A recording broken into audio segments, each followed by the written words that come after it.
Salut à tous, bienvenue dans Story Movies. Au sommaire de nos envies de cinéma, la nouvelle génération nous en met plein la vue. Leila Bekti et Zita Enro jouent aux Sœurs Ennemies. Va te faire foutre. Le fait de me réveiller le matin et de vivre d'autres vies que la mienne me font aimer encore plus ma vie. Tahar Rahim incarne le traître le plus célèbre de l'histoire. Il vaut mieux aller plus vers la sobriété que vers la grandiloquence. Et Olivia Cooke et Tye Sheridan nous immergent dans le film le plus jubilatoire du moment, Ready Player One.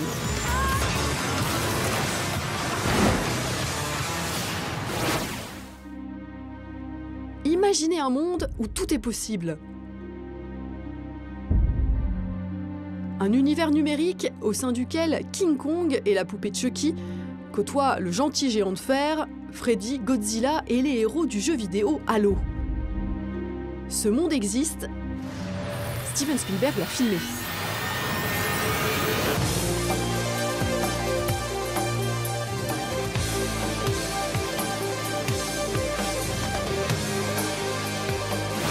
Are you willing to fight? Help us save the Oasis. En 2045, les êtres humains se réfugient dans l'Oasis, univers virtuel mis au point par un excentrique milliardaire qui a décidé de léguer son immense fortune à quiconque trouvera une mystérieuse clé. Ready Player One, c'est l'histoire d'une chasse au trésor au sein d'un jeu en réalité virtuelle, au cœur duquel le spectateur plonge la tête la première. Le sentiment d'immersion est total, intense, unique. Un sentiment partagé par le duo d'acteurs, Tye Sheridan et Wade Watts alias Parcival dans le monde virtuel, et Olivia Cooke interprète Samantha et son avatar Artemis. Hey, because of all the things they can be. Can you feel this? Yeah. Ils ont expérimenté sur ce film la motion capture, technique permettant de filmer les acteurs puis de les reproduire sous la forme de personnages numériques, un saut dans l'inconnu donc. Motion capture was something that we'd never done before, and so it was a challenge in itself. But it was also, I found it to be incredibly freeing. No. This is war. We're in control of the future. Find him. Welcome to the rebellion, Wade.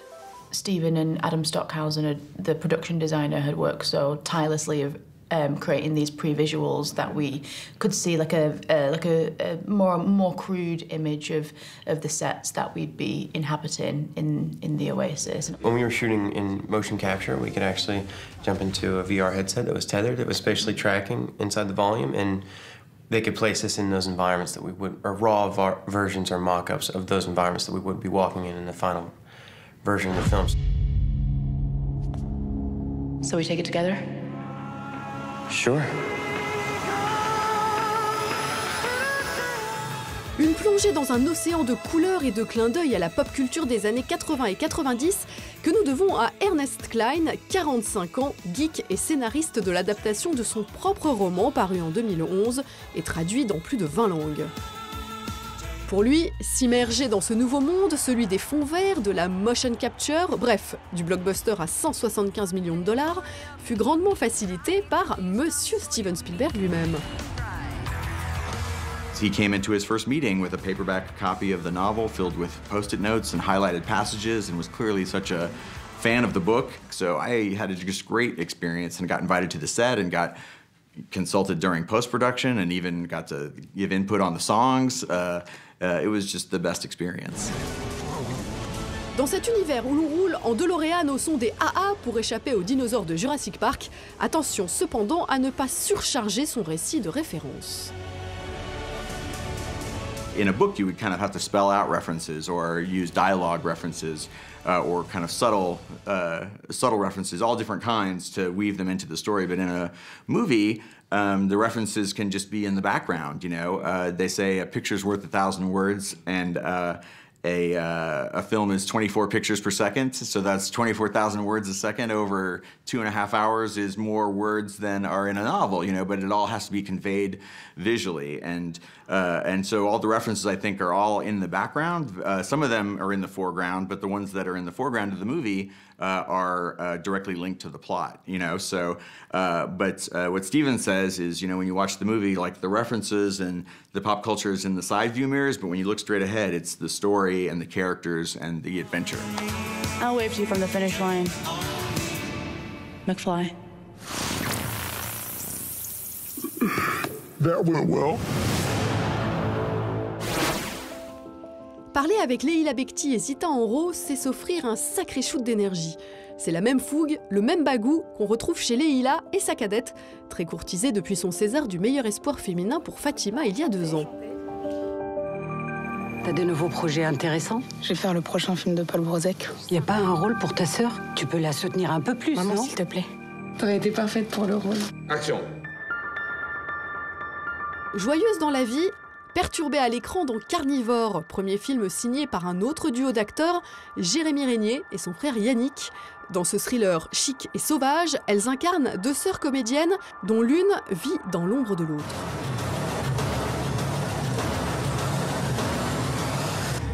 Rencontre avec 2 jeunes femmes qui, elles, préfèrent vivre du côté clair de la force. Alors, 2 frères réalisateurs qui signent un film sur 2 sœurs, sachant que Jérémy Régnier, il faut le reconnaître, est plus connu du grand public que son frère Yannick. Qu'est-ce qu'ils ont mis d'eux dans ce film? Qu'est-ce qu'ils vous ont avoué avoir mis d'eux dans ce film?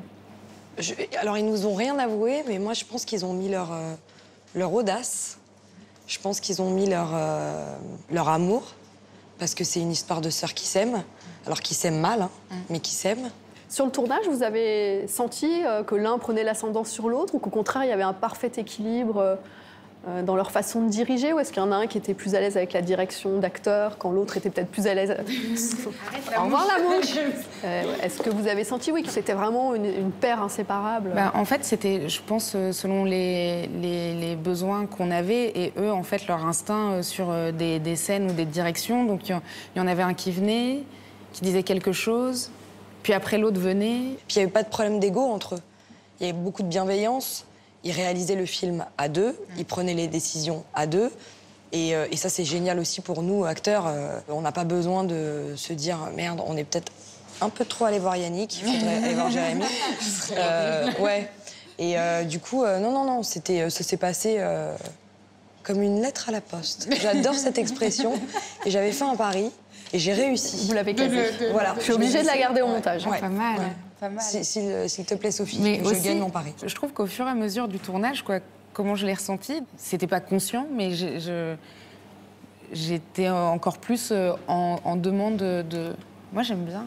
Je trouve ça joli. Moi, non. Attends, mais peut-être qu'on peut la... Justine, vous êtes une catin. Vous allez servir nos plaisirs et nos intérêts. Non. Si, vous allez servir nos plaisirs et nos intérêts.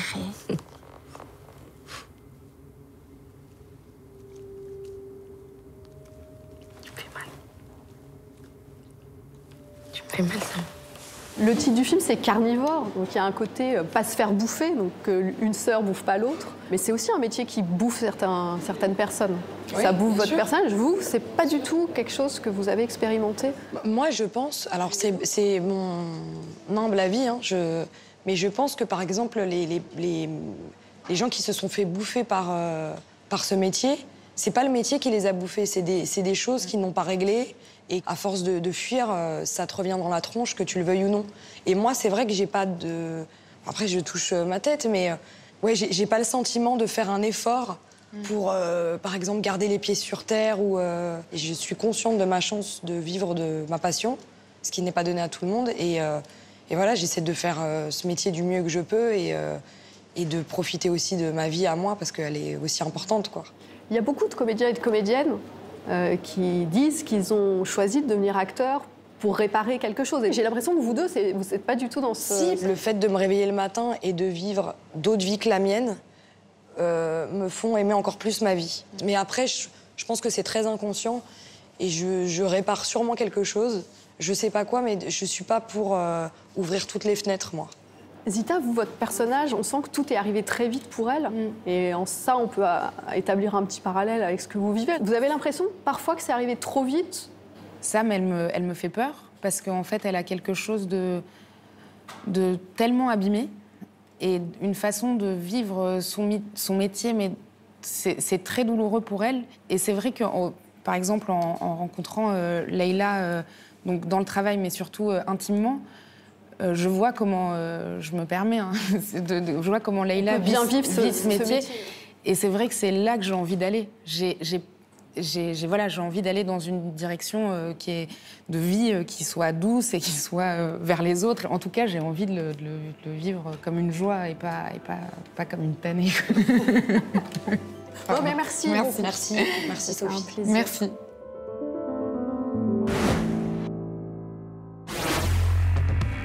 Jouer, c'est grossir un trait de caractère que l'on porte en soi. Cette citation nous vient d'un acteur énigmatique, discret, qui choisit ses rôles avec soin, œuvrant aussi bien dans le registre du drame social que de la comédie légère. Aujourd'hui, Tahar Rahim, 36 ans, interprète Judas Iscariote aux côtés de Rooney Mara en Marie-Madeleine et Joaquin Phoenix en Jésus de Nazareth. She will do God's will. Why shouldn't she follow me? People will judge us. On le sait, il l'avoue, l'acteur n'est pas un amoureux des entretiens. À un moment, je m'entends répéter les mêmes choses. Alors j'essaie de me réinventer, et puis une fois que j'ai tout épuisé, tout bonnement, on se sent débile, quoi. Ce qu'il aime, c'est jouer, et donc grossir ses traits de caractère. Mais que peut-il bien partager avec Judas? Son amour pour sa famille. Do you have children? One. A girl. Esther. Il faut chercher à comprendre psychologiquement ce qui se passe chez lui. Ce qui ne veut pas dire forcément qu'on adhère au choix de nos personnages. Parce que quand on joue un meurtrier, par exemple, on n'est absolument pas d'accord. Mais il faut comprendre le chemin psychologique pour pouvoir l'interpréter. En tout cas, moi, j'en ai besoin. Et chez Judas, c'était assez simple. Hein. C'est quelqu'un qui a envie de retrouver sa famille, qui a la foi dans Jésus, une personne qui a fait des miracles sous ses yeux. Donc c'est en toute légitimité qu'il peut croire au fait que sa famille va lui être rendue. The kingdom is coming, Mary. Soon. I can wait. I can be patient for that. Je pense que tous les personnages ne sont pas comme ça, mais en général, la plupart, il vaut mieux aller plus vers la sobriété que vers la grandiloquence. Les personnages bigger than life, il n'y en a pas énormément. Et quand on traite d'un sujet comme celui de Marie-Madeleine, en tout cas ce point de vue-là précisément, vaut mieux pas non faire des claquettes, quoi. L'histoire de Jésus, de Marie-Madeleine et donc de Judas fut maintes fois adaptée à l'écran par le passé. Alors s'est-il inspiré de précédentes interprétations? Pour préparer le rôle, non. J'en ai pas regardé. Sinon, oui, je me souviens de la dernière tentation du Christ, avec Judas qui est interprété par Harvey Keitel, et qui est une autre version. Ça, c'est des souvenirs qui me restent en tête. Après, des films bibliques, j'en avais vu pas mal. Il y en a qui m'avaient... Je sais pas si on peut appeler ça un film biblique ou un péplum, même si la religion en fait partie. C'était Barabbas. Barabbas avec Anthony Quinn. J'avais adoré ce film quand j'étais enfant. Et évidemment, Les 10 commandements de Cécile B2000, qui est nettement au-delà du dernier Moïse que Hollywood nous a offert. Hollywood, le nom est lâché. What I need you for is to figure out what happens next, so we can stop it. En 2018, en plus de Marie-Madeleine, il est à l'affiche de la série The Looming Tower. Il n'en fallait pas plus pour qu'on le fantasme star chez les Américains. J'ai eu les rôles me portent. Après, oui, c'est un objectif de pouvoir travailler là-bas dans des projets qui m'intéressent et que j'ai envie de défendre, que j'ai envie de voir. Je l'ai choisi comme je choisis mes rôles ici ou ailleurs. J'ai pas fait beaucoup de rôles là-bas encore.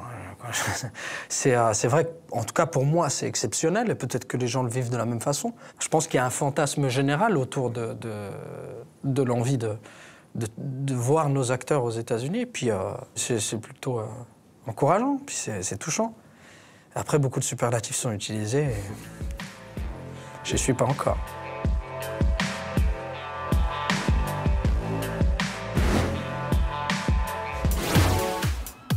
La semaine prochaine, dans Story Movies, on parle cinéma fantastique avec Romain Duris et Olga Kurilenko. Ça va, ça vient, j'ai l'impression, en France, quoi. Là, c'est vrai qu'il y a une résurgence. En ce moment, il y a vraiment une explosion de films de genre. Mais... Joaquin Phoenix et Gus Van Sant se racontent l'un l'autre. he creates a feeling on set in which there are no rules. Et Gaston Lagaffe part à la rencontre de son public. Oh mon Dieu, je vais pleurer. Oh bah voilà. Salut!